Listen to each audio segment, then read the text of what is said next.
இன்னைக்கு நம்ம ஒரு வெரைட்டி ரைஸ் பண்றோம். தேங்காய் எண்ணெயில 10 கிலோ வெரைட்டி ரைஸ், 1 லிட்டர் தேங்காய் எண்ணெய் தான் நம்ம இந்த வெரைட்டி ரைஸ் பண்றோம். இப்போ தாளிப்பு எல்லாமே போட்டிருக்கிறோம்.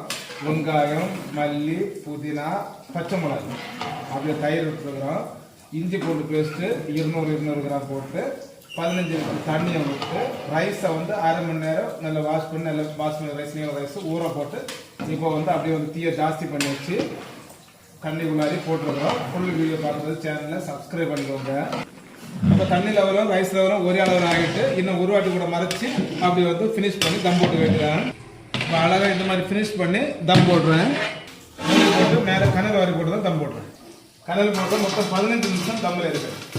10 கிலோ வெரைட்டி ரைஸ் ரெடி ஆகிட்டு கீழே இறக்கி வச்சுட்டோம். 100 கிராம் அளவில் நெய் சேர்க்குறேன். ஒரு வாட்டி மிக்ஸ் பண்ணி விட்டுறேன். அடியில் உள்ள ரைஸில் மேலே விட்டு பொரிச்ச முந்திரி, திராட்சை, வெங்காயம் சேர்க்குற சூப்பரான